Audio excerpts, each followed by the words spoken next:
MS word के पिछले video में हम जान चुके हैं क्लिपबोर्ड टैब के बारे में।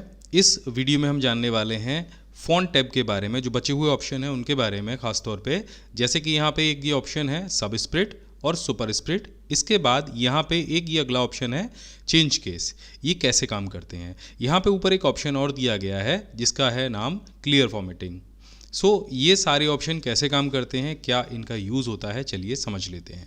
तो सबसे पहले क्लियर फॉर्मेटिंग के बारे में ही समझ लेते हैं। क्लियर फॉर्मेटिंग क्या होता है।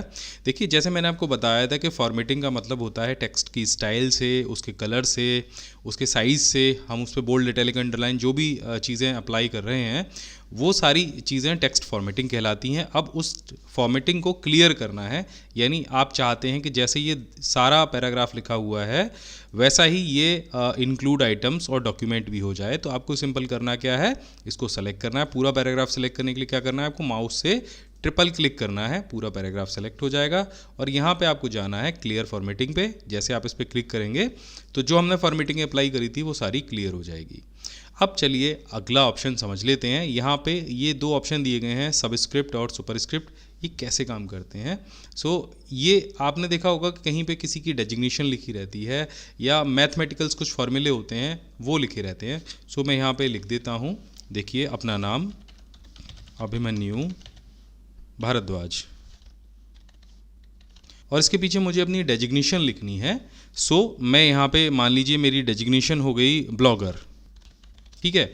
अब मुझको ये इतना बड़ा नहीं लिखना है, इसके नीचे छोटा सा लिखना है ताकि लोग समझ जाएं। इसको आपको सेलेक्ट करना है और ये आपको इसके नीचे मिलेगा सबस्क्रिप्ट। इसके लिए आप कंट्रोल के साथ में इक्वल टू साइन का भी यूज़ कर सकते हैं। अब आप देखेंगे अभिमन्यु भारद्वाज ब्लॉगर इस तरह से लिखा है। अब इसी को अगर आपको ऊपर लिखना है तो इसको सेलेक्ट कर लीजिए और इसको सुपरस्क्रिप्ट कर दीजिए। आप देखेंगे ये जो ब्लॉगर है ये ऊपर लिखा हुआ गया। आमतौर पे मैथमेटिक्स इक्वेशंस के लिए टाइप करते हैं, जैसे अभी मैं यहाँ पे आपको एक टाइप करके दिखा देता हूँ 11 2। अब 2 हमें सुपरस्क्रिप्ट करना है। आप देखिए इस तरह से आप इसको टाइप कर सकते हैं। अगर आपको कहीं पे थर्ड लिखना है आप थर्ड या सेकंड लिखना चाहते हैं आपको पीछे लगाना है ND और आप क्या करेंगे यहाँ से इसको सुपरस्क्रिप्ट कर देंगे। ये इस तरह से आपको दिख जाएगा। ये बहुत यूज़फुल फंक्शन है MS वर्ड के साथ में। अब चलिए बात कर लेते हैं अगले फंक्शन की। यहाँ पे आपको इसके आगे एक फंक्शन मिलेगा चेंज केस और ये बहुत ही गज़ब का फंक्शन है। मान लीजिए आपने अभी जो ये पूरा पैराग्राफ टाइप किया है वो सारा स्मॉल लेटर्स में हो गया है, लेकिन आपको ये कैपिटल लेटर में टाइप करना था। अब ये बहुत बड़ी समस्या है कि आप सारे लेटर्स को दोबारा आपको टाइप करना पड़ेगा अगर आप इस फंक्शन के बारे में नहीं जानते हैं तो। क्योंकि अभी अगर मैं कहूँ कि ये सारा तो आपको कैपिटल में लिखना था या हर शब्द का पहला जो वर्ड है वो आपको कैपिटल करना था, तो आप मैनुअली करने बैठेंगे। लेकिन ये फंक्शन आपका सारा काम ऑटोमेटिक कर सकता है। देखिए कैसे। आपको मान लीजिए ये जो पूरा पैराग्राफ है, ये दोनों पैराग्राफ हम सेलेक्ट कर लेते हैं, ये आपको करने हैं कैपिटलाइज। आप यहाँ पे जाएंगे और यहाँ पे अपर केस वाले फंक्शन पर क्लिक कर देंगे। आप देखिए सिंगल क्लिक में जो पूरा पैराग्राफ है वो कैपिटल लेटर्स में कन्वर्ट हो गया। अब यहाँ पे और कौन कौन से फंक्शंस दिए गए हैं, ये लोअर केस है अगर आपने कैपिटल में लिख लिया है, और सारे जो पैराग्राफ है वो आपको लोअर केस में लिखने हैं। तो आप यहाँ पे जाएंगे और यहाँ से लोअर केस को सेलेक्ट कर लेंगे।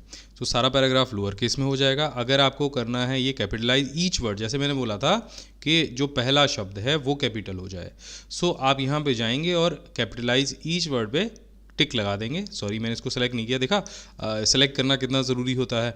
मैंने यहाँ पे ट्रिपल क्लिक करके इसको सेलेक्ट किया है और यहाँ पे गए हम और कैपिटलाइज ईच वर्ड पे हमने क्लिक कर दिया। आप देखेंगे कि हर वर्ड का जो पहला अक्षर है वो कैपिटल हो गया।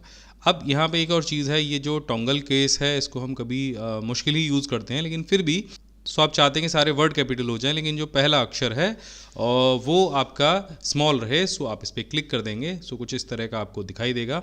अब मुझे नहीं पता इसको लोग कहाँ पे यूज़ करते हैं, लेकिन यहाँ पे MS वर्ड ने दिया है, इसको यूज़ ज़रूर किया जाता होगा। अब यहाँ पे आप देख रहे हैं कि सबसे पहला जो ऑप्शन है वो हमारे पास है सेंटेंस केस। इस पर जैसे आप क्लिक करेंगे तो जैसा हमारा लिखा हुआ था ओरिजिनल वैसा ही आपको यहाँ पे दिखाई देगा।